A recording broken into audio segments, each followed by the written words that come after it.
Mme Quach. Merci à la ministre et à son département d'être ici aujourd'hui avec nous et répondre aux questions. C'est un peu houleux. C'est la première fois que je viens à ce comité-là. J'ai discuté avec certaines organisations locales dans mon comté et au niveau national aussi pour savoir comment elles comment elles vivaient avec, dans le fond, leur relation avec Conditions féminines Canada.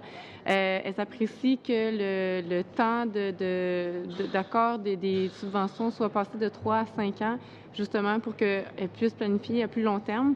Par contre, plusieurs organismes comme Justice Alternative, par exemple, disent que c'est très compliqué de soumettre des subventions, que ça peut être très long, voire entre 6 mois et 2 ans, et ça prend beaucoup de concertation, de partenariat avec d'autres organisations sur le terrain.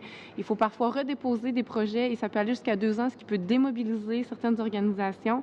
Et donc, est-ce que la ministre peut garantir que les changements qui vont être apportés au programme de promotion de la femme va diminuer le poids administratif qui est transféré à ces organismes-là et en particulier pour que les organismes puissent recevoir du financement au niveau des opérations de base, donc du mandat de base, pas toujours être financé à partir de projets pilotes, de projets en particulier, pour que justement tout ce qui a rapport avec le féminisme en tant que tel puisse être considéré au sein des décisions.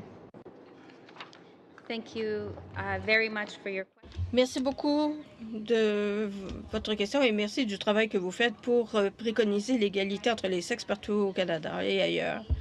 Oui, la viabilité du mouvement féminin est essentielle à la viabilité de tous nos efforts pour garantir que bien qu'après notre carrière politique, les organisations féminines aient ce dont elles ont besoin pour continuer à progresser. Oui, nous faisons des changements à la façon dont nous finançons les organismes féminins. Par exemple, l'enveloppe que nous avons annoncée au mois de janvier, une enveloppe de 20 millions de dollars sur 5 ans. Nous avons décidé de faciliter l'accès à ces projets pour les organismes féminins. Et on a dit, ne rédigez pas toute la demande maintenant, ça prend du temps, ça prend des ressources. Faites-nous part de vos idées, des concepts, et s'ils sont approuvés, nous vous donnerons jusqu'à 30 000 $ pour élaborer votre projet. Également, nous doublons le financement des organismes féminins pour les aider partout au Canada dans leur travail. Comme vous le savez, une partie importante de nos efforts depuis que nous sommes arrivés au pouvoir a été de créer de meilleures relations avec les provinces et les territoires. J'ai rencontré mes homologues provinciaux et territoriaux l'automne dernier. Je me réunirai avec elle plus tard cette année encore une fois.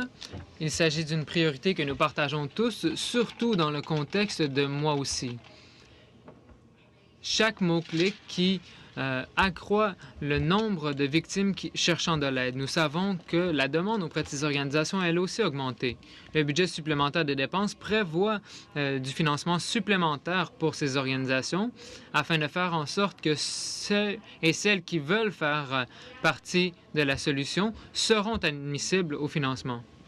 Plus de précision au niveau du temps que ça prend pour avoir accès aux subventions. Il y en a qui disent que ça prend beaucoup de concertation et la problématique est que comme ça prend beaucoup de concertation et que Conditions féminines Canada veut avoir un partage de la vision de l'enjeu, mais ça donne l'impression que le département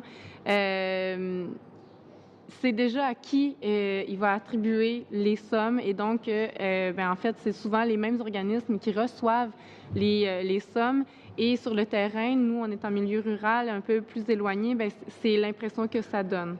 Puis je vais enchaîner sur la prochaine question, mais vous pouvez répondre à ce bout-là. Il y a aussi un trou de service pour les organismes qui offrent des services à des jeunes filles et à des jeunes femmes, donc des jeunes qui sont en transition vers l'âge adulte entre 14 et 24 ans, comme Justice Alternative, par exemple. Il y a un projet de création pour travailler au niveau de la Montérégie, pour détecter des femmes qui pourraient, dans des milieux défavorisés, commettre des crimes. Et comme c'est de 14 à 24 ans, Conditions féminines Canada, au départ, avait refusé parce que c'était des jeunes en bas de 18 ans, mais ça tombe dans un trou de service. Ces jeunes-là, on ne sait pas vers qui elles peuvent se tourner parce qu'elles ne sont pas encore majeures. Donc, est-ce que Conditions féminines Canada, dans sa vision de travailler contre la violence faite aux femmes, va pouvoir se réajuster? Thank you for the question. Merci pour votre question. Je tiens à préciser que nous ne refusons pas les projets qui visent à aider les filles. Au contraire.